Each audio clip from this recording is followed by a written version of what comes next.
हम लोग आज बात करेंगे एंट्रोपी।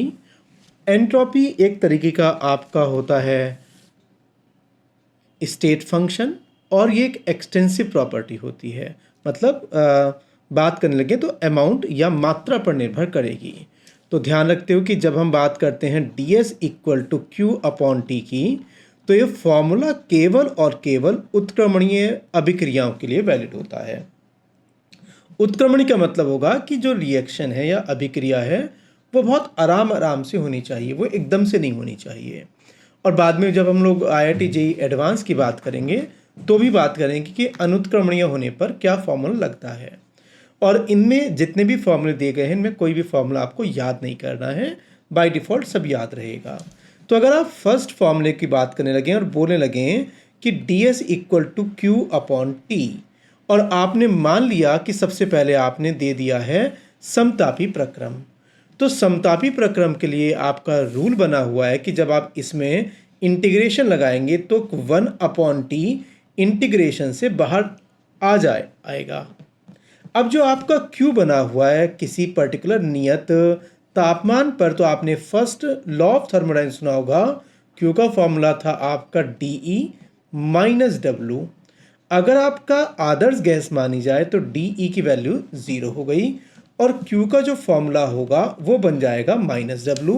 ये देखते हुए आपने कहा कि हमें तो W का जो वैल्यू होता है वो पता होता है, और जैसे ही पता होता है तो आपने कहा Q का जो फॉर्मूला बन जाएगा वो बन जाएगा minus times of -RT ln V2 upon V1। और ये जो पर्टिकुलर डेटा आप लोगों का बन चुका है, क्या दोस्तों माइनस से माइनस कैंसिल हो जाएगा, और माइनस से अगर माइनस कैंसिल हो जाएगा तो इसे उठाकर हमने यहाँ पर कॉपी कर दिया। तो फुल एंड फाइनली जब आप इसको डिवाइड बाई टी और करेंगे तो फॉर्मूला बन जाएगा NR ln V2 upon V1। Formula याद करने की गलती ना करें आप। ये उम्मीद करते हुए कि आपको थोड़ा बहुत समझ में आया होगा।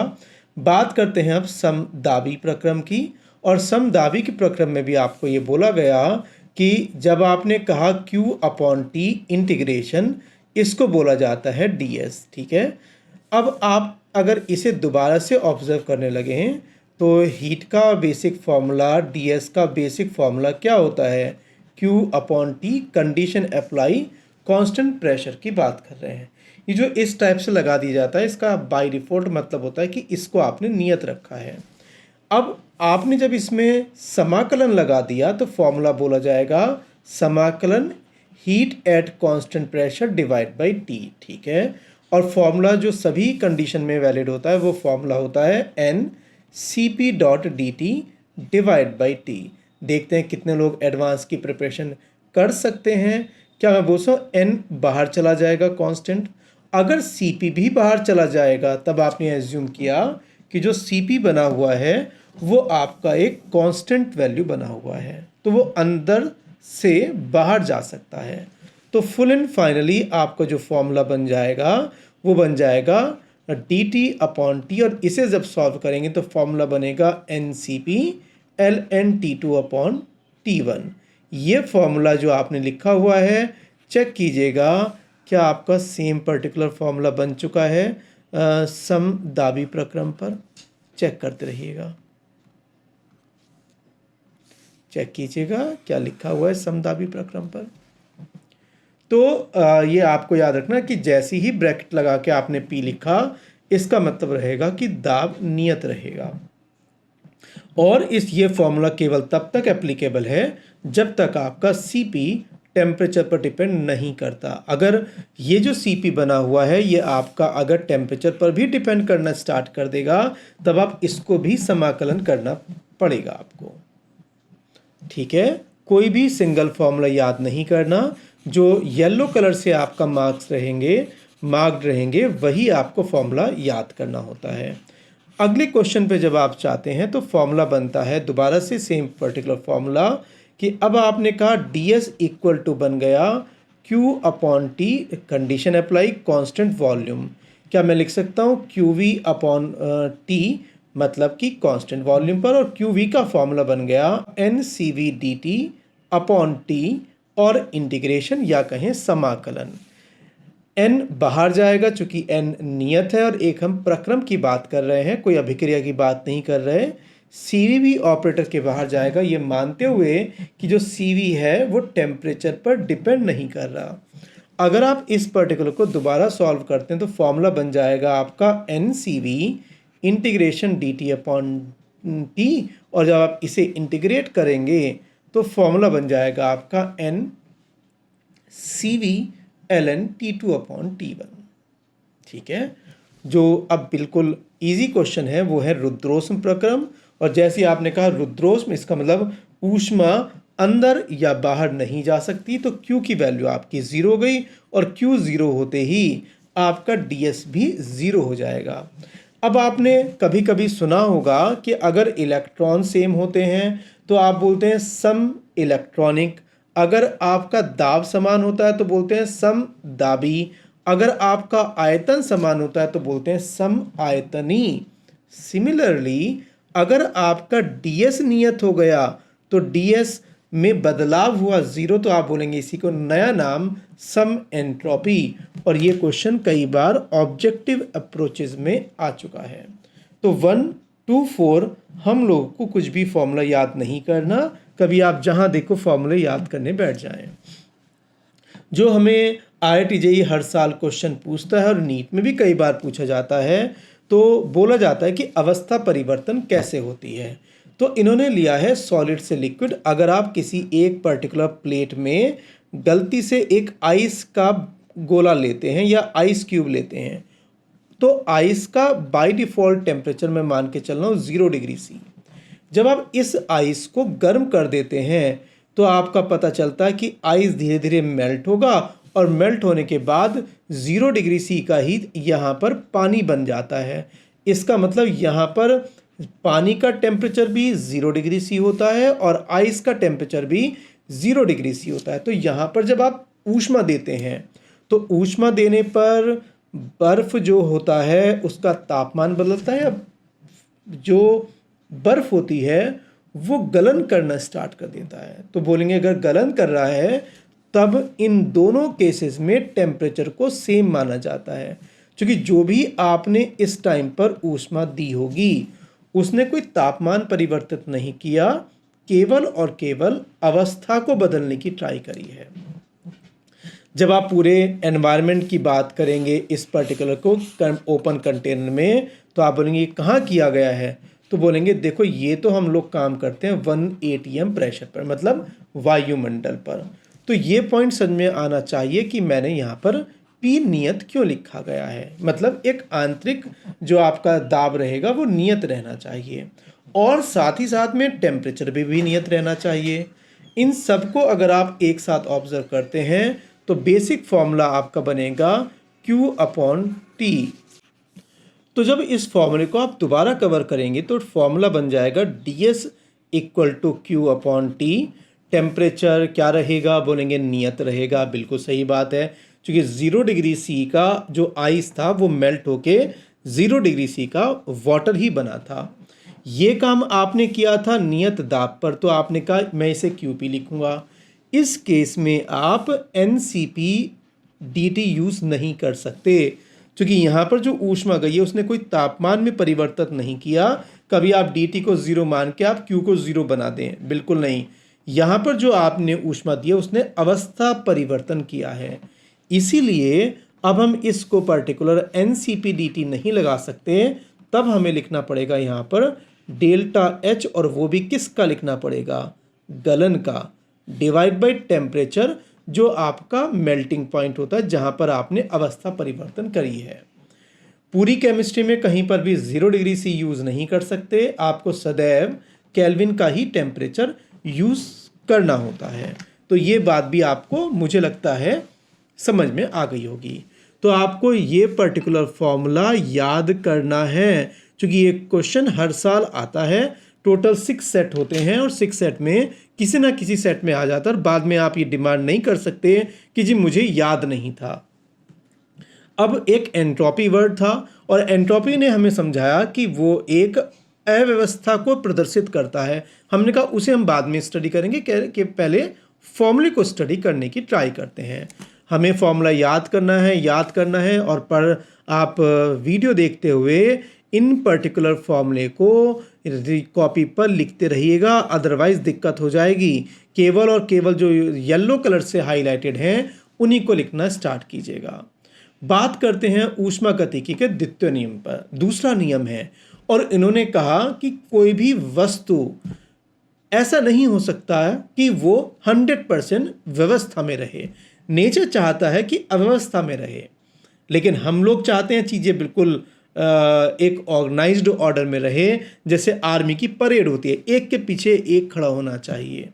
तो उन्होंने कहा कि जो नेचर है वो चाहती है एंट्रोपी में हमेशा वृद्धि चाहती है। हमने कहा ये एंट्रोपी क्या होती है, बोलेंगे एंट्रोपी को बोलते हैं रैंडमनेस। क्या बोलते हैं? रैंडमनेस। चैप्टर को अगर इजी करना है तो आप ये साथ साथ में लिख सकते हैं कि रैंडमनेस को हम अव्यवस्था बात करेंगे।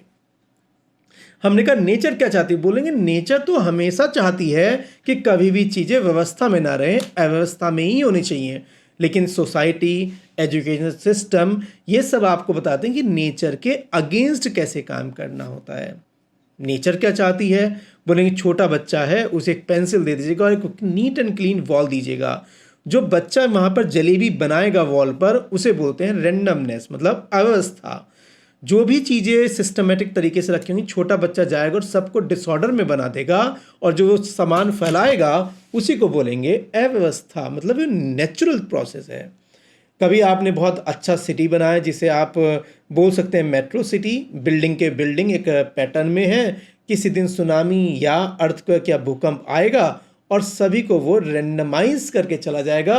बोलेंगे मैं तो नेचुरल प्रोसेस हूँ। जैसे आपने देखा होगा कि आजकल हिमाचल में भी बहुत सारे बादल फटने की घटना हो रहे हैं। वो क्या है? Natural process. अगर आपने नेचर के अगेंस्ट काम किया तो नेचर कहेगी कि भाई अब मैं सहन नहीं हो रहा हूँ, अब तो मुझे गड़बड़ करना पड़ेगा। और अगर नेचर में केमिस्ट्री का बेस्ट एग्जाम्पल देखने लगे तो ये बीच में घूमता है, अगर आपने थोड़ा बहुत पढ़ा होगा, जिसको बोलते थे अनुनाद या कहें रेजोनेंस।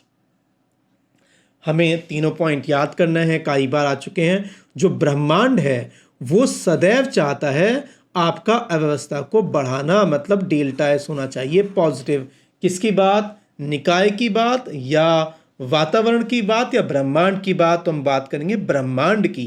ब्रह्मांड के दो पार्ट हो सकते हैं, एक वो जिसे स्टडी कर रहे हैं जिसका नाम है निकाय, और दूसरा है आपका परिवेश। तो हम पूरा का पूरा ब्रह्मांड की बात करेंगे। उत्क्रमणीय अभिक्रियाओं में डेल्टा एस यूनिवर्स मतलब ब्रह्मांड का 0 होगा, और अगर आप नेचर के अगेंस्ट काम करेंगे तो वो अस्वतः प्रक्रम माना जाएगा और डेल्टा एस ब्रह्मांड की कम हो जाएगी। मतलब आप व्यवस्था में ला रहे हैं। नेचर नहीं चाहती व्यवस्था बढ़ाना, नेचर तो चाहते कि जितना ज़्यादा अव्यवस्था हो जाए उतना बेटर है। हमने एग्जाम्पल के लिए दो गैस ली। एक गैस है मान लीजिएगा आपका ए गैस और दूसरा गैस है आपका बी गैस। टेक्निकली अगर बीच का मैं पार्टीशन यहाँ से हटाने लगता हूँ तो गैस वहीं रहनी चाहिए थी, ब्लैक वाली गैस ब्लैक वाले कंटेनर में और रेड वाली गैस अपने कंटेनर में। लेकिन पता नहीं क्या हुआ, गैस आपस में मिक्स हो जाती हैं। गैस मिक्स होती हैं, इसका मतलब गैस खुद चाहती हैं कि हमें अव्यवस्था पसंद है, तो वो आपस में मिक्सिंग प्रोसेस में चली जाती हैं। ये अलग बात है कि सॉलिड के ऊपर सॉलिड रखोगे तो वो नहीं जाएगा, क्योंकि परमाणु या अणु इतनी जल्दी से गति नहीं करते। ये अलग बात है कि हाई टेम्परेचर पे सॉलिड में भी, ठोस में भी ये पर्टिकुलर डिफ्यूज़न जिसे होता है, डिफ्यूज़न कहें या ऑस्मोसिस कहें, नॉर्मली हम इसको डिफ्यूज़न बोल देते हैं, जो कि अधिक सांद्रता से कम सांद्रता की ओर जाता है। ये तो रहा टेक्निकल बात, मैथमेटिकल बात करते हैं रेंडमाइजेशन।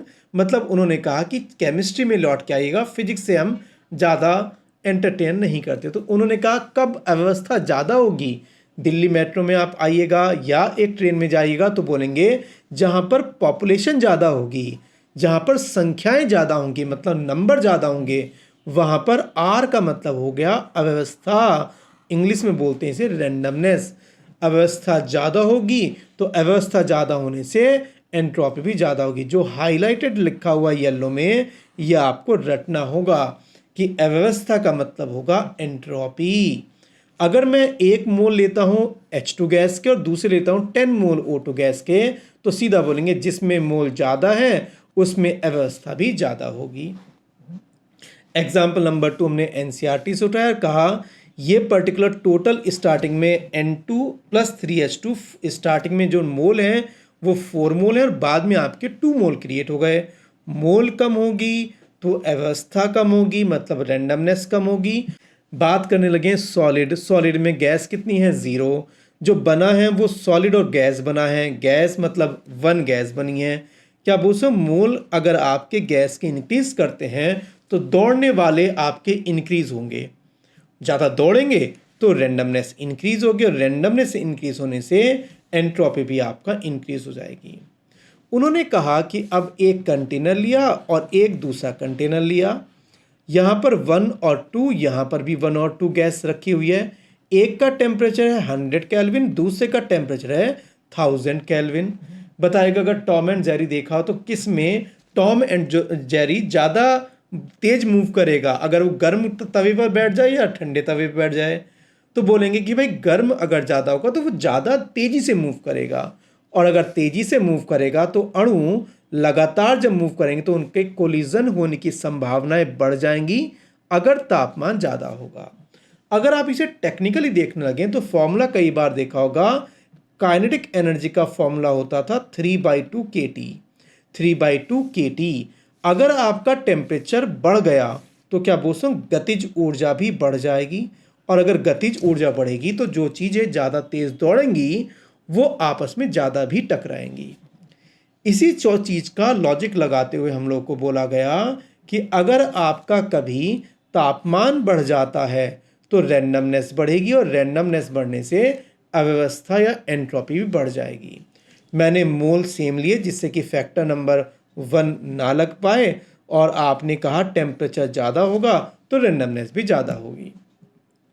अगर ऊपर वाले दोनों फैक्टर कभी ना लग पाएँ तो आप बोलेंगे जिसमें परमाणु ज़्यादा होंगे उसमें रैंडमनेस ज़्यादा होती है। 1 मोल O2 और 1 मोल O3 गैस, दोनों में ही मोल सेम है, दोनों का ही तापमान सेम है, तब बोलेंगे जिसमें अणु ज़्यादा हैं या परमाणु ज़्यादा हैं उसमें रैंडमनेस ज़्यादा होगी।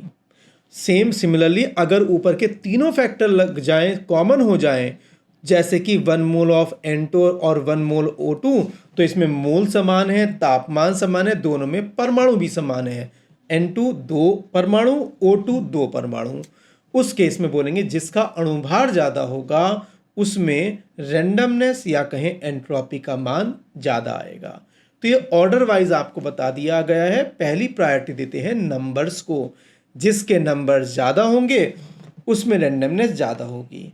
ऊष्मागतिकी का जो तृतीय नियम है वो केवल एक छोटी सी बात बताता है कि अगर आपको 0 केल्विन दे दिया जाए, 0 केल्विन, तो ये माना जाएगा कि सभी परमाणु या अणु एक व्यवस्था में बैठे हुए हैं, और जब चीज़ें व्यवस्था में बैठे होंगे तो उसको एक नाम क्या दिया जाता है? बोलेंगे क्रिस्टलाइन, मतलब क्रिस्टलीय संरचना होगी। क्रिस्टलीय संरचना का मतलब है अवस्था नहीं होगी, तो आपका S का मान हो जाएगा 0।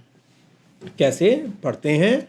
उन्होंने कहा है कि अगर तापमान 0 केल्विन होगा तो उसमें अव्यवस्था नहीं होगी, सभी परमाणु एक के पीछे एक बैठे रहेंगे, मतलब 100% क्रिस्टलीय संरचना बन जाएगी।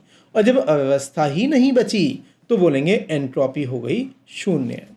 ध्यान देने वाली बात यह है कि यहाँ पर टेम्परेचर 0 नहीं बनाया जा सकता, इसीलिए आपको यहाँ पर लिमिट बता दी गई है कि लिमिट टेंड्स टू 0। अब आगे जब हम टेफिग्राफ को कवर करते हैं तो उससे पहले हमें ये पढ़ना पड़ेगा कि आइस जो होती है वो कैसे मेल्ट करती है। आइस मेल्ट का प्रोसेस देखते हैं। मान लीजिएगा मैंने आपको एक आइस ली है और आइस है आपका -273 डिग्री C पर। कौन होगा? आइस होगा। बताओ जब आप इस आइस को ऊष्मा देना स्टार्ट करेंगे तो आइस मेल्ट होगी या आइस गर्म होना स्टार्ट हो जाएगा? तो बोलेंगे जब ऊष्मा देंगे तो आइस ही रहेगी। कब तक के लिए? बोलेंगे 0 डिग्री C के आइस तक के लिए। ध्यान रखिएगा जितने भी डिटेल लिखी जा रही हैं वो आपकी डिग्री C में लिखी जा रही हैं। जब 0 डिग्री C का आपका आइस बन चुका है तो मैं क्या बोल सकता हूँ? अभी और गर्म करेंगे तो अब क्या होगा, बोलेंगे अब तो मेल्ट हो जाएगा और आइस मेल्ट होके क्या बन जाएगा, पानी। और गर्म करोगे, गर्म करते करते करते कहाँ तक गर्म किया जा सकता है, तो बोलेंगे ये बन जाएगा 100 डिग्री सी का पानी। पानी आपका कंटेनर में अवेलेबल है। अब आप इसे और गर्म करोगे तो ऐसा लगेगा कि शायद ये वाष्पन की अभिक्रिया में चला जाएगा और बन जाएगा वेपर। अब आपने इसे अगर और ज़्यादा गर्म करना स्टार्ट किया तो वेपर गर्म होगा और गर्म होते होते 600 डिग्री सी पहुंच जाएगा। क्या बनेगा, वेपर। ध्यान दीजिएगा क्वेश्चन में पहले कौन बदला है, बोलेंगे पहले बदला है तापमान। फिर कौन बदला है, बोलेंगे अवस्था। फिर कौन बदला है, बोलेंगे तापमान। फिर कौन बदला है, बोलेंगे अवस्था। और बाद में कौन बदला है, बोलेंगे तापमान। क्या ऑब्जर्व कीजिएगा, क्या आपको ऐसा लग रहा है कि एक बार में एक ही काम हुआ है? चेक करो, ऑब्जर्व करो। अगर मैं रेड वाले की बात करता हूं तो यहां पर क्या बदलाव हो रहा है, बोलेंगे अवस्था परिवर्तन हो रही है। ठीक बात है। अब उन्होंने आगे बताया येलो पेन में जब आप लिखेंगे तो फॉर्मूला लिखा जाएगा NCDT। येलो पेन लिखा जाएगा NCDT, चूंकि टेम्परेचर बदला हुआ है और जब आपका टेम्परेचर बदलता है तो DT आता है, और DT आता है तब आप सीधा बोलते हैं कि भाई तापमान के बदलने पर ऊष्मा दी होगी। वो ऊष्मा कितनी है, बोलेंगे Q की वैल्यू हो जाएगी NCDT। लेकिन ध्यान देते हुए जब आप लैब में काम करते हैं तो बाह्य दाब पर काम करते हैं और बाह्य दाब कितना लेके चलते हैं, 1 ATM। इसीलिए हम इसे यहाँ पर NCPDT लिख देते हैं। जो रेड कलर से आपका इंडिकेट है, क्या वहाँ पर टेम्परेचर बदला है, बोलेंगे बिल्कुल नहीं। यहाँ पर जब आपने ऊष्मा दी है तो आइस मेल्ट हो गई है, और जब आइस मेल्ट हो जाएगी तो जो हीट होगी उसको लिखा जाता है डेल्टा H। ध्यान दीजिएगा, अभी थोड़ी देर पहले ही आपको बोला गया था, ये आपको याद करना है। बहुत से लोग बोलते हैं कि आपका टेम्परेचर बदला नहीं है तो DT 0, ये लॉजिक बिल्कुल गलत है। NCPDT के आप केवल तब लगाते जब टेम्परेचर में बदलाव हो, क्योंकि ऊष्मा के दो पार्ट हो सकते हैं, या तो वो तापमान में वृद्धि कर रहा हो या वो एक अवस्था परिवर्तन कर रहा हो। यहाँ तक बात समझ में आ गई। अब उन्होंने कहा इसी को जब हम थ्योरी में लेकर आते हैं तो थोड़ा डिफ़िकल्ट क्यों लग जाता है, तो बोलेंगे डिफ़िकल्ट इस लग गया कि इसे आपको कन्वर्ट करना होगा केल्विन में। तो क्या मैं इसे बोल सकता हूँ कि ये आपका होगा 0 केल्विन, ये होगा 273 केल्विन, 273 केल्विन, 373 केल्विन, 373 केल्विन, और ये हो जाएगा 270 का मतलब हो जाएगा 873 केल्विन। मुझे यहाँ तक पहुँचना है, मुझे सांप सीढ़ी खेलनी है जहाँ पर मैं 0 केल्विन से स्टार्ट करूँगा। तो बोलेंगे देखो भाई एक बार में एक काम करना है, हम स्टेप वाइज चलेंगे। बताइएगा सबसे पहले स्टेप में आपने क्या काम किया है, बोलेंगे अगर आप कभी 0 केल्विन से T केल्विन तक पहुँचना चाहते हैं तो सबसे पहले कहाँ पहुँचेंगे, 0 केल्विन पर मेल्टिंग पॉइंट जो कि मैंने लिखा था 273। समझ में बात आ गई। हमने कहा ठीक है, यहाँ पर क्या हुआ, तो बोलेंगे देखो यहाँ पर जो आपने काम किया होगा वो टेम्परेचर का बदलाव किया, और DS का फॉर्मूला क्या था, Q/T। Q/T, क्या T एक नियत है, लगातार बदल रहा है, तो बोलूँगा 0 केल्विन से 273 तक गर्म हुआ है। इसका मतलब T को समाकलन के बाहर नहीं निकाला जा सकता। यहाँ तक पॉइंट समझ में आया, तो मैंने यहाँ पर अंडरलाइन किया और कहा कि ये पॉइंट तो मुझे क्लियर हो चुका है। दोबारा कवर करते हैं।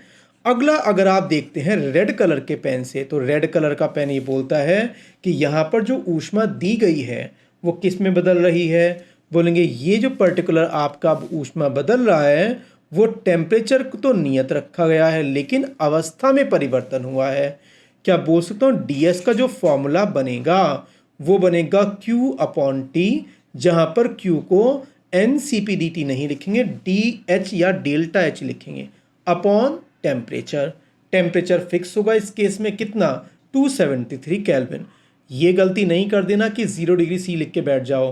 पूरी केमिस्ट्री में कहीं पर भी डिग्री C नहीं लिखना होता, सभी जगह पर आपको केल्विन में लिखना होता है। ये पॉइंट्स मुझे लगता है क्लियर हो गया कि हमने इसे कवर कर दिया है। दोबारा से आगे चलते हैं, येलो कलर का यूज़ करते हैं। अगर आप येलो कलर का यूज़ करते हैं तो बताएगा अगले प्रोसेस में आपने क्या टेम्परेचर बदला है। बोलूँगा बिल्कुल 273 से 373 तक गए हैं। टेक्निकली आप बोलेंगे कि आप मेल्टिंग पॉइंट से कहाँ तक गए हैं। बोलेंगे बॉइलिंग पॉइंट मतलब क्वथनांक बिंदु तक। अगर आप इस पर्टिकुलर डायग्राम को ऑब्जर्व करते हैं तो मेल्टिंग पॉइंट से बॉइलिंग पॉइंट में चलना है जहाँ पर टेम्परेचर का बदलाव हो। फॉर्मूला क्या था ds का, Q/T। Q का फॉर्मूला क्या लिखा जाएगा, N/CP/dt, और टेम्परेचर आएगा जो कि नियत नहीं है, क्योंकि वो लगातार परिवर्तित होता है। बिल्कुल सही है, मैंने येलो कलर से इसको हाईलाइट किया कि येलो कलर मुझे थोड़ा बहुत तो समझ में आ गया, बाकी तो मुझे बैठकर समझना पड़ेगा। और आगे चलते हैं। आगे चलने से पहले थोड़ा सा भाई हमें हल्का सा नीचे आना है, अगर मैनेज हो जाए तो। नहीं आएगा कोई बात नहीं, ठीक है। अगला पॉइंट रेड कलर से बोला गया, क्या टेम्परेचर में बदलाव हुआ। बोलेंगे बिल्कुल नहीं, टेम्परेचर 373 से 373 ही बना हुआ है। इसका मतलब टेम्परेचर हो गया आपका इस पर्टिकुलर में नियत। बिल्कुल सही बात है, टेम्परेचर नियत। तो जो आपने हीट दी है वो क्या होगी। बोलेंगे वो तो डेल्टा एच की वैल्यू रिप्रेजेंट करेगी। बताइएगा ds का फॉर्मूला क्या था। ds का फॉर्मूला बोलेंगे Q/T। Q की वैल्यू डेल्टा एच वेपोराइजेशन मतलब वाष्पन हुआ, और वाष्पन के बाद में टेम्परेचर नियत रहेगा जिसको बोलते हैं क्वथनांक बिंदु। और क्वथनांक बिंदु से फॉर्मूला तैयार हो गया डेल्टा H/T। ध्यान रखते हो जो रेड कलर से लिखा जा रहा है, ये क्वेश्चन हर साल आता है नीट में भी और IIT JEE मेन में भी। कभी आप इसको हल्के से ले लें। लास्ट पॉइंट टेफिग्राफ का। टेफिग्राफ ने कहा कि अगर आप अगले डायग्राम की बात करने लगे तो आपने टेम्परेचर को बदला है, 373 से आपका गया है 873, या जो भी आपका मन करे आप वहाँ तक लेके जा सकते हैं। ऐसा कुछ नहीं होता कि 873 है। तो हमने कहा ठीक है, बॉइलिंग पॉइंट से आप गिवन टेम्परेचर तक आना चाह रहे हैं। बोलेंगे ds का फॉर्मूला, बोलेंगे Q/T। Q की वैल्यू बोलेंगे अरे हीट का मतलब क्या होता है, N/CP/dt और डिवाइड बाई T। क्या हम बाद में इसको इंटीग्रेशन कर सकते हैं। हमने कहा अगर आप इसी का एक न्यूमेरिकल लेने की ट्राई करने लगे तो ज़्यादा क्लियरिटी आती है। तो आपने कहा एक पर्टिकुलर क्वेश्चन ले लिया जो कि समझ में नहीं आता तो कोई बात नहीं, लेकिन एडवांस वाले बच्चों से रिक्वेस्ट है कि आप जरूर करें। उन्होंने इस क्वेश्चन को करते हुए कहा कि आपको 600 केल्विन पर एंट्रोपी बतानी है, और एंट्रोपी बताने का मतलब है कि आपको रेंडमनेस बताना है या रेंडमनेस का परिवर्तन बताना है। तो बोलेंगे अरे ये तो परिवर्तन पूछ रहा है, और परिवर्तन का मतलब क्या हो गया, परिवर्तन का मतलब हो गया कि आपसे डेल्टा एस नहीं पूछा गया, आपसे एस पूछा गया है। बहुत से लोग बोलते हैं आज जब आप बात करते हैं तो स्थितिज ऊर्जा नहीं निकालते आप, टेक्निकली तो स्थितिज ऊर्जा में परिवर्तन निकालते हैं। ध्यान से देखिएगा, क्या मैं बोल सकता हूँ कि अगर आप बात करते हैं 0 डिग्री केल्विन 0 केल्विन से चलने की और 600 केल्विन तक, तो हो सकता है इसमें मल्टी स्टेप रहे। कौन कौन से बताएगा। पहले 0 केल्विन से क्या बदलेगा, बोलेंगे 0 केल्विन पर मेल्टिंग पॉइंट ढूंढो कितना है 200। पहले 200 केल्विन आएगा, फिर टेम्परेचर को नियत रखते हुए अवस्था परिवर्तन करेगा, फिर आपका 300 तक ये आपका आएगा, फिर आपका 300 पर ये अपनी अवस्था परिवर्तन करेगा, और एक बार अवस्था परिवर्तन कर दिया तो 600 केल्विन आप पहुंच सकते हो। हमने कहा ये समझ में नहीं आया, तो उन्होंने कहा समझने के लिए पहले क्या बदला, तापमान, फिर क्या बदला, अवस्था, फिर क्या बदला, तापमान, फिर क्या बदली, अवस्था। और अगर आप ध्यान से देखें तो येलो कलर तो रिप्रेजेंट कर रहा है तापमान में वृद्धि, और आपका जो रेड कलर रिप्रेजेंट कर रहा है ये कर रहा है आपका अवस्था परिवर्तन, अवस्था में परिवर्तन। समझ में बात आ गई। अगर बात याद आ गई तो उन्होंने कहा कि क्वेश्चन को स्टार्ट कीजिएगा, फिर देखते हैं क्या पूछना। 0 से 600 चलने का मतलब है पहले 0 से 200 चलेंगे, चेक करते हैं, फिर 200 पर आप टेम्परेचर नियत रखेंगे, टेम्परेचर नियत रखा, फिर टेम्परेचर बदला है कितना 200 से 300, फिर आपने कहा टेम्परेचर नियत रखते हुए अवस्था परिवर्तन करेंगे और फिर आप चलेंगे 300 से 600 कुछ इस टाइप से, जहाँ पर आप तापमान में वृद्धि करेंगे। हमने कहा अब थोड़ा बहुत समझ में आना स्टार्ट हो गया। कलर कोड जो होगा वो और ज़्यादा क्लैरिटी के साथ आपको बताएगा। ठीक है, येलो कलर से पूछा जाता है कि ये प्रोसेस क्या है जब वो 0 से 200 जा रहा है। बोलेंगे 0 से 200 का मतलब हो गया टेम्परेचर बदला है। ds का फॉर्मूला क्या, Q/T। टेम्परेचर बदला है तो Q का फॉर्मूला बोलेंगे NCP/dt/T। बिल्कुल सही बात है। अगला स्टेप बोलेंगे, अगले स्टेप में आपने टेम्परेचर को बदला है। टेम्परेचर नियत है, आपने अवस्था परिवर्तन करिए। तो ds का फॉर्मूला Q/T। Q क्या होगा, बोलेंगे डेल्टा H। डेल्टा H/T मतलब गलनांक बिंदु, तो आपने इसको 7500 डिवाइड बाई 200, जो कि हम बाद में करेंगे। अगला स्टेप क्या हुआ, अगला स्टेप आपसे कहा गया ये भी चलो। हमने कहा ये कौन सा पॉइंट है, बोलेंगे 200 से 300 चलना है, तो फॉर्मूला बनेगा Q/T। टेम्परेचर में बदलाव हुआ है तो Q का फॉर्मूला बनेगा NCP/dt/T।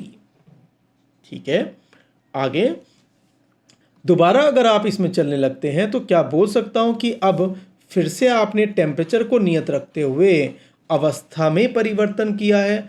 अवस्था परिवर्तन का मतलब Q का मतलब हो जाएगा डेल्टा H गलन या गलनांक बिंदु पर, तो वो आ गया आपका 300। और फुल एंड फाइनली आप पहुंच चुके हैं। जब आप टेम्परेचर में परिवर्तन करेंगे तो टेम्परेचर में परिवर्तन होगा 300 to 600। फॉर्मूला बन जाएगा Q/T। टेम्परेचर बदला है तो Q का फॉर्मूला हो जाएगा NCP/dt/T। अब क्वेश्चन को और ज़्यादा डिफिकल्ट किया गया है। क्वेश्चन में बोला गया है कि अगर आप येलो कलर से देखते हैं तो ये दिया गया ठोस का ऊष्माधारिता या ऊष्मा क्षमता, क्या बोलते हैं, CP का डेटा आपको दे दिया गया है। और CP का डेटा देते ही आप बोलेंगे N की वैल्यू 1, CP की वैल्यू दी गई है 0.035T/T, तो आपका एज इट इज़ हो गया। और जब आप ध्यान से देखोगे तो मैं क्या बोल सकता हूँ कि इसे बाद में सॉल्व किया जा सकता है। समझ में आया हो या नहीं आया हो, हम लोग तो हिट करते रहेंगे चीज़ों को, जिससे कि कभी ना कभी आपको चीज़ें समझ में आ जाएं। अगला पॉइंट, उन्होंने कहा डेल्टा H का डेटा दिया गया है। हमने कहा कहाँ दिया है, बोलेंगे गलन की गुप्त ऊष्मा। क्या मैं बोल सकता हूँ यहाँ पर जब आप डेटा लिखेंगे तो आप इसे कन्वर्ट कर सकते हैं किलो जूल को 1000 से मल्टीप्लाई करने के बाद किलो जूल को जूल में। हमने कहा डिवाइड बाई टेम्परेचर फिक्स था। ये उम्मीद करते हुए कि ये भी डेटा आपको समझ में आ गया होगा और इसको हमने हटा दिया। अगले केस में क्या कर रहे हैं, फिर से टेम्परेचर में बदलाव कर रहे हैं। टेम्परेचर में बदलाव कर रहे हैं तो CP क्या दिया हुआ है, तरल लिक्विड का ऊष्माधारिता। बोलेंगे तो बड़ा डेंजरस जोन है।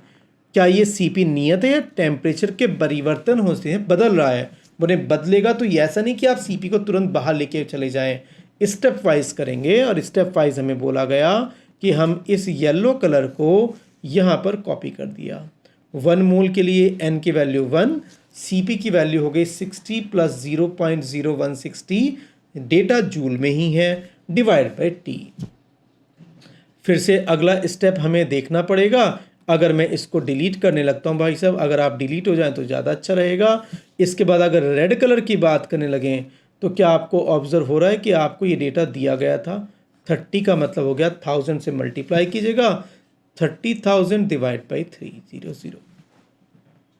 जो लास्ट वाला बना हुआ है, लास्ट वाला पार्ट बोलता है कि अगर आप दोबारा चलते हैं 300 से 600, तो इस रेंज में CP की वैल्यु हो गई 50। क्या मैं बोल सकता हूँ, इसको मैं सीधा लिख सकता हूँ NCP/dt, मतलब N × 50 × dt/T।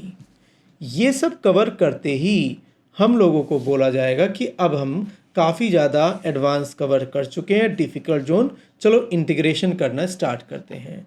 अगर आप इसका इंटीग्रेशन देखते हैं तो ये उम्मीद करते हुए कि आप ये बोल सकते हैं कि इसको इंटीग्रेट किया जा सकता है। क्रिएट जाने के बाद फुल एंड फाइनल आपका आंसर बनेगा 0.035 इंटू 200 माइनस 0। चेक कर लीजिएगा फर्स्ट वाले की। समाकलन सभी लोगों को आना चाहिए, ऐसा कुछ नहीं है कि डिफ़िकल्ट है। आपका ये अलग बात है कि इस क्वेश्चन में ये ट्राई नहीं की गई कि आप आंसर निकालें। क्या मैं बोलता हूँ दूसरा पॉइंट हमें पता है 7500 डिवाइड बाई 200। कलर कोड की अगर आपको याद आदत पड़ चुकी है तो क्या मैं बोल सकता हूँ ये कलर कोड भी तैयार हो गया। अब जो सेकंड वाला आपका या थर्ड वाला बनता है, अगर आप इसे इंटीग्रेट करते हैं तो क्या बनेगा, तो बोलेंगे 60 ln dt अपॉन टी का अवकलन हो जाएगा 300 divide by 200 plus 0.016 into 300 minus 200। Verify कीजिएगा क्या आपको समाकलन करना आता है। अब ये तो आप ही लोगों का काम है, समाकलन कैसे करते हैं। क्या मैं बोल सकता हूँ इस पर्टिकुलर का जो आंसर आएगा वो आपका आएगा, अगर बिना पेन के देखें तो 00 से 00 कैंसिल होगा और फुल एंड फाइनल आपका आंसर आ जाएगा 100। अगर आप इस पर्टिकुलर का जो लास्ट वाला बना हुआ है इसका भी समाकलन करते हैं तो इसका समाकलन बन जाएगा 50 ln 600 डिवाइड बाई 300। बात समझ में आ गई यहाँ तक। इसका न्यूमेरिकल वैल्यू हम निकाल सकते हैं, लेकिन हमें जो कि सिलेबस में नहीं है, जिसका नाम है थर्ड लॉ ऑफ थर्मोडायनामिक्स ऊष्मागतिकी का तृतीय नियम, जो कि वो सिलेबस में दें या ना दें उससे ज़्यादा फर्क नहीं पड़ता। हम बोलेंगे हम निकाल क्या रहे थे, बोलेंगे लेफ़्ट साइड बात करते हैं। क्या मैं बोल सकता हूँ हमने लिखा हुआ है 0 से 600 ds का मतलब यहाँ पर 1 माना जा सकता है, और 1 मानते ही आप बोलेंगे higher limit minus lower limit. क्या बोल सकते हो इसको किसी ने बोला था थर्मोडायनामिक्स थर्ड लॉ कि 0 केल्विन पर एंट्रोपी 0 होती है, तो मैं क्या क्लियरली बोल सकता हूँ कि मेरा आंसर आ जाएगा 600 पर एंट्रोपी कितना होगा। तो यहाँ पर मैंने एंट्रोपी बताई है या एंट्रोपी में परिवर्तन बताया है, तो बोलेंगे ये तो एंट्रोपी आ गई। तो क्वेश्चन वाले ने भी यही पूछा था कि आपको एंट्रोपी बतानी है। ठीक है यहाँ तक। अब बात करते हैं इसी चीज़ को दोबारा से समझाने की ट्राई। जब आप येलो कलर से बात करते हैं, येलो कलर से बात करते हैं तो येलो कलर अगर आएगा तो बेटर रहेगा, येलो कलर ही है, मिल गया। चेक कीजिएगा क्या स्टार्टिंग में जब आप किसी ठोस को ऊष्मा देते हैं तो क्या लगातार टेम्परेचर बढ़ता है, तो क्या उसकी रेंडमनेस भी बढ़ती है। बताया था कि किसी में अगर तापमान बढ़ेगा तो उसमें वाइब्रेशन या कंपन की ऊर्जा बढ़ती है, कंपन की ऊर्जा बढ़ेगी तो उसमें रेंडमनेस बढ़ेगी और आपका लगातार ये पर्टिकुलर यहाँ पर रेंडमनेस बढ़नी स्टार्ट हो जाएगी। इस ग्राफ को अगर ध्यान से देखा जाए तो मैंने 0 से स्टार्ट नहीं किया, 0 के आसपास डॉट लगाया हुआ है। बहुत ज़्यादा आराम से ऑब्जर्व कीजिएगा। बहुत से लोग ये बोल सकते हैं कि ये क्यों किया है आपने, तो बोला जाएगा कि कभी भी आप 0 केल्विन अचीव नहीं कर सकते, लिमिट्स 0 तक जा सकते हैं आप। तो टेक्निकली 0 से आता हुआ प्रतीत होगा लेकिन 0 को टच नहीं कर सकते। अगर आप लोकल बुक पढ़ते हैं तो आपकी मर्जी है, आप इसे 0 से भी स्टार्ट कर सकते हैं, तो वो आपकी कॉल है। जब पर्टिकुलर आप यहाँ तक आ चुके हैं तो बताएगा अब जो ऊष्मा दे रहे थे उसने रेंडमनेस क्यों बढ़ाया, उसने अवस्था क्यों बढ़ाई। बोलेंगे ठोस पानी में बदल गया और पानी के अणु या परमाणु लगातार घूम सकते हैं तो रेंडमनेस बढ़ेगी। क्या बोल सकते हो यहाँ तक रेंडमनेस फिर से बढ़ना स्टार्ट करेगी रेड कलर से। लेकिन तापमान क्या रहेगा, बोलेंगे तापमान तो नियत रहेगा जो कि उसका गलनांक बिंदु होगा। अगर मैं और ज़्यादा ऊष्मा देता हूं इसको कवर करने के बाद में तो क्या बोल सकते अब क्या होगा, बोलेंगे अब तापमान भी बढ़ेगा और तापमान बढ़ने से रेंडमनेस भी बढ़ेगी। पानी गर्म ज़्यादा होगा तो पानी के अणु बहुत ज़्यादा गति से आगे पीछे जा सकते हैं तो अव्यवस्था भी ज़्यादा दिखाई देगी। अब अगले पॉइंट पर जब जाते हैं तो बोलेंगे अगले पॉइंट पर क्या होगा, बोलेंगे यहाँ पर क्या होना चाहिए, बोलेंगे यहाँ पर तो तापमान नियत है। तो आपने कहा तापमान नियत होते हुए जब पानी गर्म होगा और वाष्पन में जाना स्टार्ट करेगा तो वाष्प में तो एक गैस की तरह काम करता है और वो लगातार अणु गति करते रहेंगे, अणु गति करेंगे तो बोलेंगे अव्यवस्था भी ज़्यादा होनी स्टार्ट हो जाएगी। अंतिम भाग में बोला गया कि यहाँ पर क्या होगा, बोलेंगे यहाँ पर दोनों काम होंगे, टेम्परेचर भी बढ़ेगा और टेम्परेचर के बढ़ने से अव्यवस्था या रैंडमनेस भी बढ़नी स्टार्ट, और फाइनली आप पहुँच चुके हैं टेम्परेचर पर जहाँ पर आपको पहुँचना था, और जहाँ पर आप पहुँचना था वहाँ पर पहुँच चुके हैं, तो बोलेंगे हम आपकी एंट्रोपी बता सकते हैं। इसीलिए केमिस्ट्री वाले कई बार बोलते हैं छोटे बच्चों की एंट्रोपी बहुत ज़्यादा होती है, वो बेचैन होते हैं, वो एक जगह बैठ नहीं सकते। जैसे कई बार लोग जो हॉस्टल में रहते हैं उनके साथ भी दिक्कत आती है कि वो हर आधे घंटे बाद उन्हें लगता है कि चलो दूसरे के रूम में जाके चेक करते हैं वो कितना पढ़ रहा है। रेंडमनेस, उसकी एंट्रोपी बढ़ी हुई है, और जबकि स्टूडेंट लाइफ में आपकी एंट्रोपी बहुत ही कम होनी चाहिए। जितनी ज़्यादा कम होगी उतना ज़्यादा फोकस करके चीज़ों को पढ़ पाएंगे। ये जो हमने कवर किया ये डिफ़िकल्ट टॉपिक था, और डिफ़िकल्ट टॉपिक के साथ में रैंक बनती है इससे आपकी। अब बात करते हैं स्वतः प्रक्रम होता क्या है, और एक नया वर्ड आएगा आपका गिब्स फ्री एनर्जी। अब पहले गिब्स फ्री एनर्जी को पढ़ते हैं। जब आपको गिब्स फ्री एनर्जी बताया जा रहा है तो ध्यान रखिएगा कि आपको रफ कॉपी का यूज़ करना होगा। रफ कॉपी पर सबसे पहला फॉर्मूला लिखेंगे G=H-TS। लोगों ने कहा गिब्स फ्री एनर्जी होती क्या है। अगर आपको एक जनरल लैंग्वेज में समझाया जाए और बोला जाए कि आपके पास एक मान लीजिए का पिस्टन बना हुआ है और पेट्रोल बहुत महंगा आता है, तो इसके अंदर पेट्रोल की वेपर होती है जो ब्लास्ट करती है, और बाद में आपने देखा होगा कि इस टाइप से जो एग्जॉस्ट होता है गैस का बाइक में या कार में, वो उससे गैस बाहर निकाल दी जाती है। क्या आपको लगता है कि बाइक का केवल पिस्टन गर्म होता है? ये गर्म नहीं होता जहाँ से गैस निकलती हैं। तो जब आप पेट्रोल को बर्न करते हैं तो पेट्रोल क्या 100% व्हील को रोटेट कराने में बिजी होता है, या यहाँ से कुछ गर्म गैसें भी निकलती हैं? अगर यहाँ से गर्म गैसेस निकलने, इसका मतलब यहाँ से क्या वेस्टेज हो किया जा रहा है, ऊर्जा। इसका मतलब पेट्रोल कितना भी महंगा हो जाए ऐसा पॉसिबल नहीं है कि आप 100% एनर्जी से पहिया घुमाना स्टार्ट कर दें। कुछ ना कुछ तो वेस्टेज करना ही पड़ेगा आपको। आप बोलेंगे गर्म गैस की जगह ठंडी गैस कैसे निकलेंगी? कह यहाँ पे एक बकेट रख दो, पानी गर्म हो जाएगा। अरे पानी गर्म हो जाएगा, फिर भी तो कुछ ना कुछ तो ऊष्मा जाएगी। ये तो ना कि 0 केल्विन की गैस निकल जाएगी आपकी। तो गिब्स फ्री एनर्जी वालों ने कहा कि जो नेचर है उसके अंदर बहुत सारी ऊर्जा सम्मिलित है। उस ऊर्जा का छोटा सा पार्ट जिसे आप आसानी से कार्य में कन्वर्ट कर सकें, उसका नाम होता है गिब्स फ्री ऊर्जा। जो आपका अर्थ है, जो पृथ्वी है, उसने कहा कि मेरे पास जो भी सब चीज़ें हैं उसे आप यूज़ कर सकते हैं, और जिसे आप यूज़ कर सकते हैं उसे बोलेंगे गिब्स फ्री ऊर्जा। कंडीशन अप्लाई, कोयला होगा तो राख बनेगी। तो आप ये उम्मीद मत करना कि वहीं पर न्यूक्लियर रिएक्टर लगा के आप मास भी गायब कर दें। नेचर ने कहा वेस्टेज तो बेटे करोगे, लेकिन आप मुझसे ऊर्जा ले लो, और वो ऊर्जा जिसे आप यूज़ कर सको उसका नाम गिब्स फ्री ऊर्जा, गिब्स फ्री एनर्जी। तो आगे से याद रखना कि एनर्जी टोटल कंज्यूम नहीं कर सकते आप, कुछ वेस्टेज करना ही पड़ेगा। टिग्नोमेट्री जो लोग पढ़ते हैं, कुछ ज़रूर नहीं कि सभी बच्चों का इन फ्यूचर टिग्नोमेट्री काम आए। अगर आप किसी दूसरी ब्रांच में चले गए तो हो सकता है टिग्नोमेट्री कोई यूज़ ही ना हो। अभी के लिए तो आप sine C plus sine D, sine C minus sine D पढ़ते रहते हैं।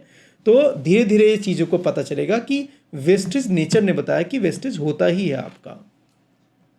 गिब्स फ्री एनर्जी में याद रखना है जी में कुछ G=H माइनस समथिंग होगा, प्लस समथिंग नहीं होगा। जितना जल्दी याद हो जाए उतना ज़्यादा बेनिफिट रहेगा। आगे अगर आप इसको अवकलन करने लगते हैं, अवकलन, तो क्या बोलते हैं dg का फॉर्मूला हो जाएगा, h का एक फॉर्मूला आपने सुना होगा, या बेसिक से अगर बात करने लगें तो फॉर्मूला बन जाएगा G=E + PV, जो कि फॉर्मूला ऑलवेज वैलिड होता है, -TS। अवकलन करेंगे तो dg बन जाएगा आपका dE प्लस पहला फलन ऐसा ही दूसरे का अवकलन प्लस दूसरा ऐसा ही पहले का अवकलन, सिमिलरली TdS - STD। चेक करो ये क्या चीज़ है। बोलेंगे तो प्रथम नियम है आपका ऊष्मागतिकी का। और अगर हम बात करने लगें थोड़ी देर पहले तो ds का फॉर्मूला क्या था, Q/T। तो Q का फॉर्मूला क्या हो गया, बोलेंगे T.ds, चेक करो कि यहाँ का डेटा माइनस क्यू है और यहाँ का डेटा प्लस क्यू है according to first law of thermodynamics. यहाँ का डेटा अगर ये कैंसिल हो जाता है तो फॉर्मूला आपका क्या बन जाएगा? फॉर्मूला बन जाएगा VTP माइनस SDT।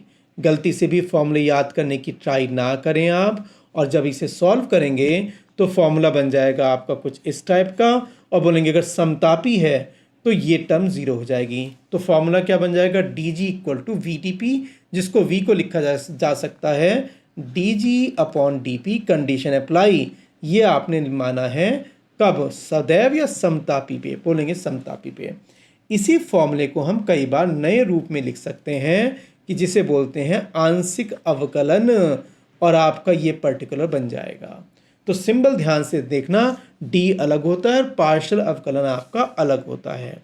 सिमिलरली अगर हम इस पर्टिकुलर को हटाने लगते हैं और बोलते हैं कि अगर हमें दूसरा पॉइंट पढ़ना है समदाबी, तो क्या बोलते समदाबी में DP ज़ीरो हो जाएगा, और DP ज़ीरो होती है आपका फॉर्मूला क्या बन जाएगा? DG equal to minus SDT। क्या S को लिखा जा सकता है अब पार्शियल अवकलन, आंशिक अवकलन DG और DT माइनस के साथ में? ये क्वेश्चन आता है, स्टडी करना पड़ेगा, अलग से बैठ के प्रैक्टिस करनी, याद नहीं करना आपको, कभी आप जहाँ देखें याद करने लगें। उन्होंने कहा कि अगर आप बात करने लगे निकाय की, केवल निकाय की, तो हम ये कब पता लगाएंगे कि कोई सा काम खुद हो रहा है या नहीं हो रहा है? तो उन्होंने कहा अगर निकाय को आप ऑब्जर्व करोगे तो डेल्टा जी अगर आपका नेगेटिव आ गया तो वो स्वतः प्रक्रम होगा, डेल्टा जी पॉजिटिव होगा तो अस्वतः होगा। नेचर खुद चाहती बेटे मुझसे ऊर्जा ले लो, और जब आपने ऊर्जा ली तो नेचर ने अपनी ऊर्जा बढ़ाई होगी या कम की होगी? उसने अपनी ऊर्जा कम की होगी। तो नेचर की ये टेंडेंसी है कि वो ऊर्जा अपनी कम करना चाहता है, इसीलिए डेल्टा जी नेगेटिव ही होगा। कभी ऐसा नहीं हो सकता कि कोयला आपसे ऊर्जा ले, कोयला जलने के बाद आप ही को ऊर्जा देगा, कहेगा बेटे मैं तो अर्थ हूँ, आप ऊर्जा ले लीजिएगा जिससे आप बाकी सब काम कर लीजिएगा। ठीक है यहाँ तक? तो हमें ये पर्टिकुलर याद करना है, नेचर हमारी मदर की तरह होती हैं, बहुत सेक्रीफाइस करती हैं हम लोग को ग्रोथ देने में, सेम आपकी अर्थ भी होती है। और लास्ट जो थर्ड पॉइंट है वो है delta G equal to zero, जो कि साम्यावस्था को प्रदर्शित करता है। इसे लिखना होता है चूँकि बॉक्स में बंद है, और याद करना होता है। अब यहाँ पर अलग अलग टाइप के गेम खेलने होते हैं। अगर आपको बोला जाए delta G equal to delta H minus T delta H, शायद यही फॉर्मूला था या कुछ और था, देखना पड़ेगा। देखेगा क्या लिखा हुआ है, वही formula, delta G equal to delta H minus T delta H. ठीक है, परफेक्ट है, ये फॉर्मूला भी आपको लिखना पड़ेगा। पहला पॉइंट, अगर मैं बोलता हूँ कि ये डेटा पॉजिटिव है, देखो ये डेटा पॉजिटिव है डेल्टा एच, और डेल्टा एच नेगेटिव है, तो बताएगा नेगेटिव और नेगेटिव यहाँ से यहाँ तक का डेटा क्या बन जाएगा? पॉजिटिव। और डेल्टा जी अगर गलती से पॉजिटिव आ गया तो क्या बोलते हैं ये कौन सी अभिक्रिया होगी? बोलेंगे ये तो अस्वतः अभिक्रिया है। मेरे ख्याल से समझ में आ रहा है चीज़ें, एग्ज़ाम में आता है ये, तो मैं स्पीड भले ही कम कर दूंगा आपको, या आप अगर समझ में आ रहा है तो स्पीड बढ़ा दीजिएगा आप अपने अकॉर्डिंग। दूसरा लॉजिक बोला गया कि अगर आप इसे हटाते हैं तो उन्होंने कहा सेकंड फैक्टर लीजिएगा, अगर ये नेगेटिव और ये पॉजिटिव है, नेगेटिव का मतलब ये डेटा तो नेगेटिव बना, ये डेटा पॉजिटिव, अगर ये डेटा पॉजिटिव तो नेगेटिव के साथ मल्टीप्लाई होकर नेगेटिव बनेगा, ओवरऑल डेटा नेगेटिव आएगा, और नेगेटिव आते ही अभिक्रिया कैसी हो जाएगी? बोलेंगे स्वतः है। परफेक्ट है, ये भी समझ में आ गया। और मैं केवल एक एग्जाम्पल और लूँगा, उसके बाद आप लोग खुद कर सकते हैं। लास्ट एग्जाम्पल जो मुझे लेना है वो है आपका रेड कलर से मार्क करते हुए, या रेड कलर से, एक है डेटा पॉजिटिव और दूसरा है भी पॉजिटिव है। अगर आप ध्यान से देखें तो ये डेटा तो पॉजिटिव आ गया, पॉजिटिव डेटा जब नेगेटिव के साथ मल्टीप्लाई करेगा तो नेगेटिव आएगा। अगर आप गलती से टेम्परेचर बढ़ा देते हैं तो क्या नेगेटिव वही रहेगा? नेगेटिव और बढ़ना स्टार्ट कर देगा, नेगेटिव बढ़ेगा, और नेगेटिव बढ़ेगा तो नेगेटिव और पॉजिटिव में वैल्यू क्या क्या आएगी, आपकी नेगेटिव आ जाएगी। तो याद करना है कि टेम्परेचर अगर आपका बहुत ज़्यादा हो जाएगा तो डेटा नेगेटिव होगा, नेगेटिव होते ही डेल्टा जी क्या बन जाएगा, स्वतः प्रक्रम। टेम्परेचर ज़्यादा होगा तो डेल्टा जी नेगेटिव होगा, डेल्टा जी नेगेटिव का मतलब अभिक्रिया हो जाएगी आपकी स्वतः। इसका उल्टा अगर मैं इन सबको डिलीट करने लगता हूं और बोलता हूं कि दोबारा डायग्राम बनाना है और बोला जाए टेम्परेचर तो आपको कम करना है, टेम्परेचर अगर आप कम करते हैं तो क्या नेगेटिव का डेटा कम हो जाएगा, और जब नेगेटिव का डेटा कम हो जाएगा तो ओवरऑल डेटा कैसा आएगा, पॉजिटिव, और पॉजिटिव आते ही अभिक्रिया क्या बन जाएगी, बोलेंगे अस्वतः। रिएक्शन खुद नहीं होगी, अगर आपने ज़बरदस्ती रिएक्शन कर भी दी तो वो कुछ टाइम के बाद खुद ही बंद हो जाएगी। यहाँ तक बात समझ। बहुत से लोग बोलते हैं ये स्वतः और अस्वतः होता क्या है, ये हमें आज तक समझ में नहीं आया। मान लीजिएगा आपने पर्टिकुलर एक कॉपी ली, कॉपी निकालनी पड़ती है मुझे, हाँ जी, यह आपने मान लीजिएगा एक कॉपी ली है और कॉपी को बोला आपने कि इसको बर्न करना है। बर्न करने के दो मेथड हैं कि आपने आधी कॉपी को बर्न कर दिया और आधी एज इट इज़ लगी है। तो दो पॉसिबिलिटी हैं, या तो जली हुई कॉपी पूरी लकड़ी को जला दे, पूरी कॉपी को जला दे। जब वो जला हुआ पार्ट पूरे पेपर को जला देगा तो बोलेंगे ये तो रिएक्शन अभिक्रिया स्वतः है कि आपने आधा जलाया पूरा जल गया। अगर आधे पेपर को जलाया जाए और वो जला हुआ पेपर ही बुझ जाए बाद में, तो इस अभिक्रिया को क्या बोला जाएगा, बोलेंगे अस्वतः अभिक्रिया, रिएक्शन खुद बंद हो गई। तो जंगल में जब आप आग कभी लगती है सर्दियों के दिनों में तो जंगल में आग खुद बुझ जाती है, तो जलन की अभिक्रिया कैसी होगी, दहन की अभिक्रिया, बोलेंगे अस्वतः अभिक्रिया। लेकिन अगर कभी माउंटेन पहाड़ों का टेम्परेचर 46 डिग्री सी से ऊपर पहुंच जाता है, तो अगर कभी गलती से जंगल में आग लग जाए तो जंगल की आग फिर रुकेगी नहीं, जंगल की आग पूरे जंगल को जला देगी और जंगल का जलना हो जाएगा कैसा प्रक्रम, स्वतः प्रक्रम। तो ज़्यादातर अभिक्रियाएं जैसे से तापमान बढ़ता है वो रिएक्शन स्वतः होनी स्टार्ट हो जाती हैं। यहाँ तक बात समझ में आ गई। अब ये जो पर्टिकुलर टेबल बनी हुई है ये आपको याद करनी है, अलग अलग प्रैक्टिस करनी है। लगभग मोर देन 20 टाइम्स आपके ये सब क्वेश्चन इस टेबल से आ चुके हैं। अगर आ चुके हैं तो और आगे चलते हैं, और आगे चलते चलते उन्होंने कहा एक रिएक्शन तो बनती है और रिएक्शन बनने के बाद उन्होंने कहा एक अभिक्रिया है, और अभिक्रिया का मतलब हो गया डेल्टा एच आपको दिया है और डेल्टा एस भी दिया है। मेथड ये होता है कि आप तो या तो मान लीजिएगा स्वतः प्रक्रम या साम्यावस्था, जो भी आपका दिल करे आप क्वेश्चन कैसे भी कर सकते हैं। मैंने ये एज्यूम किया कि डेल्टा जी 0 है मतलब साम्यावस्था, तो delta H minus T S भी 0 रहेगा। मैंने जैसे ही इसका डेटा रखा तो मुझे टेम्परेचर पता चल गया और टेम्परेचर की वैल्यू आ गई 282.4, मतलब इस तापमान पर रिएक्शन साम्यावस्था में होगी।